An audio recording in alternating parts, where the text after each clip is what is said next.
Welcome to Solicited Advice to Live Your Best Life. I'm your host, Kate Hess.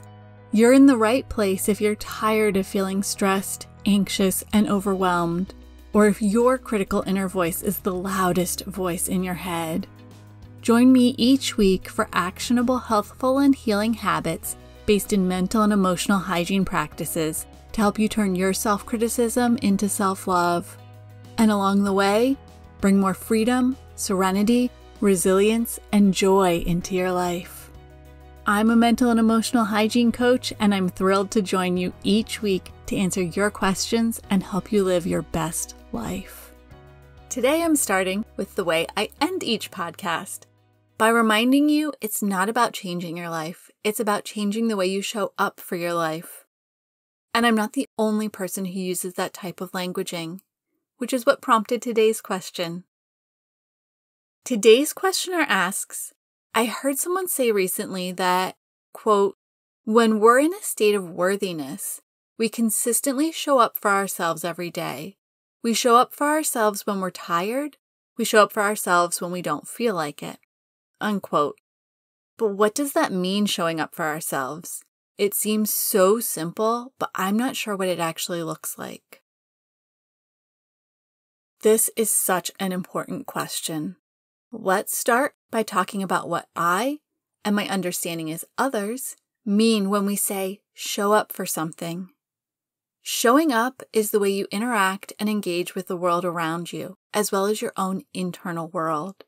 It includes the things you think, say, and do, and how you think, say, and do them.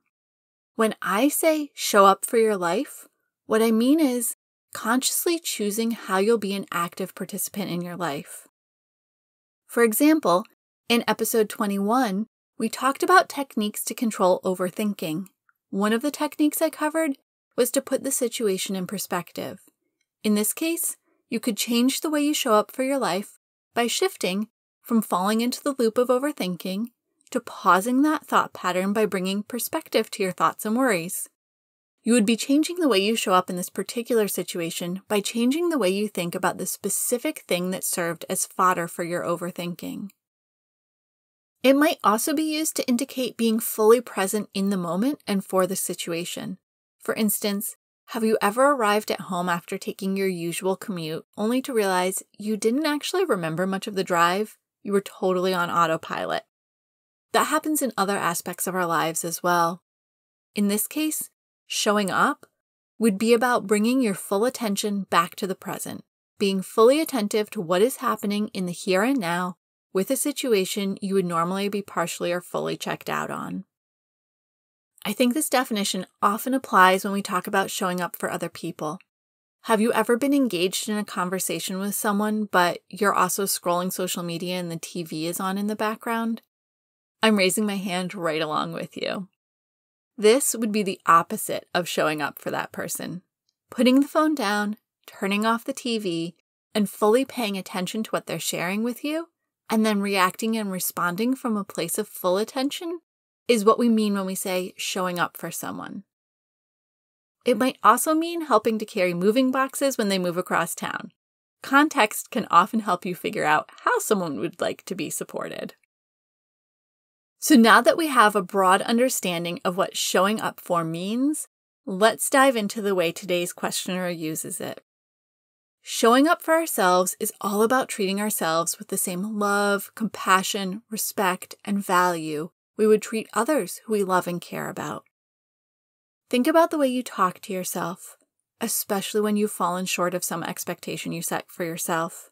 Be really honest. This exercise is just for you. Would you ever consider saying those same things to someone you cared about? Would you say them to someone you didn't really know? Or maybe even someone you sort of disliked? Often we can be our own harshest critic. Our critical inner voice does a great job of pointing out all the things we've done wrong or could be doing better. But remember how showing up means getting off autopilot? Your critical inner voice is an autopilot voice. When you take time to actually think about those things you say to yourself, are they really true? Sometimes they may have a kernel of truth, but even then are blown way out of proportion by fear. When we show up for ourselves, it means turning off the autopilot, which in turn allows us to quiet that critical inner voice. Today's questioner also noted the original quote concerned being in a state of worthiness. So how does that tie in? Think back to some of those things your critical inner voice might say to you. If you drill down, how many of them are rooted in either the belief that you don't deserve something or you haven't earned something? We learn these stories and beliefs from our family, from society, and from the media. Many of us have stories about worthiness and unworthiness baked in deep into our view of ourselves in the world. In order to truly show up for yourself, you need to believe you actually deserve to be able to show up for yourself, that you are worthy of being treated with the same love, compassion, respect, and value that you would treat anyone else. But letting go of these stories isn't as simple as just deciding you're done with them. Remember I said they're baked in?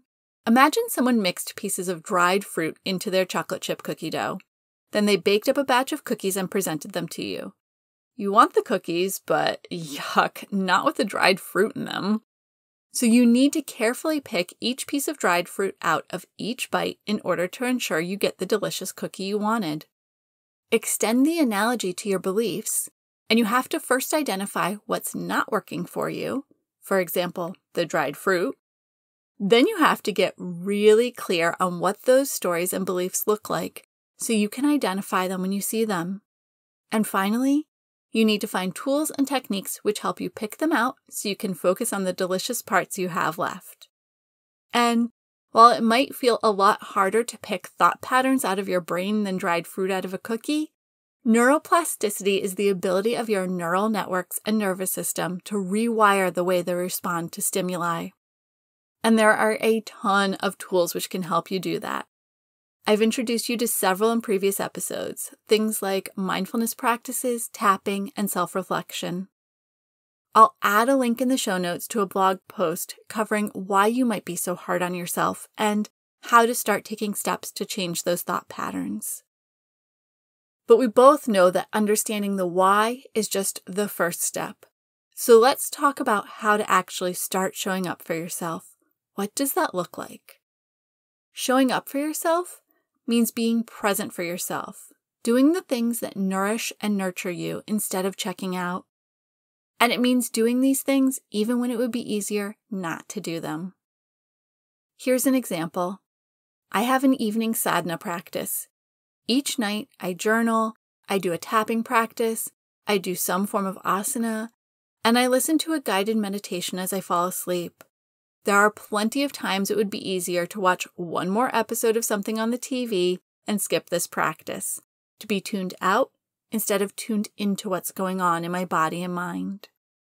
But when I skip this practice, I don't sleep as well, I don't wake up feeling as refreshed and ready for the day, I'm less resilient when the inevitable surprises happen throughout my day, and all of that means I often make subsequent choices that don't nourish and nurture me. For example, I might have chips for a snack instead of slicing up a few veggies to have with some hummus. Which leads us into the next question. How do I know if I'm showing up for myself? Run things through the filter of, will this help you feel like your best self? I don't feel great after eating a bunch of chips, but I usually meet my hunger needs, energy needs, and nutrition needs when I have those veggies and hummus. One makes me feel full, energized, and healthy. One makes me feel bloated and a little disappointed in myself. Running it through the filter of helping me feel like my best self means I go for those veggies with hummus every time. Reflect on the last few choices you made. Did you show up for yourself by making the choices to be present and help you feel like your best self? Or did you make the choices to check out and let things run on autopilot? Another great filter to use is to think of how you show up for others you love, respect, and care about. Are you showing yourself the same respect, love, and nourishment you would someone important to you? Let's stick with a snack for another minute. If you have kids, would you just toss them a bag of chips? Or would you take a minute to slice up some veggies and put them on a plate with hummus? or sub in whatever nutritious snack your kids like. If you find you have no problem making a healthy snack for your kids, but struggle to do it for yourself, consider taking some time to reflect on why you are willing to do it for them, but not for yourself. Having said all that, let's be really clear. Showing up for yourself can be exhausting sometimes. You might have heard me talk about the difference between self-care and self-work and distraction. Self-care refills your mental, emotional, and physical energy reserves. Self-work drains them, and distraction is more energy neutral. Depending on the situation, showing up for yourself could be self-care, but it could also be self-work. My evening sadhana practice, that's self-work. It helps me build my resilience, but it takes energy, mentally, emotionally, and/or physically, to do each of the items in my practice. Some nights, I'm exhausted, and I need to just roll into bed early and get an extra hour or so of sleep. On those nights, I might skip my sadhana practice in order to get some extra rest. That would be showing up for myself in a way that provides self-care by refilling my physical reserves with a little extra sleep. Showing up for yourself means learning to recognize what you need and learning how to balance your self-care and self-work so you don't get so exhausted you consistently default to distraction. My free self-care toolkit is a great place to help you get started with finding this balancing act. It will guide you through recognizing where you're engaging in self-care, where you think you're doing self-care but it's actually self-work, and how to find your own balance that's as unique as you are. You can get your copy of the self-care toolkit at nourishnestbreathe.com/self-care toolkit, and I'll add that link in the show notes. So going back to today's question, in a nutshell, showing up for yourself means treating yourself with the same love, compassion, respect, and value you would offer to someone you care about.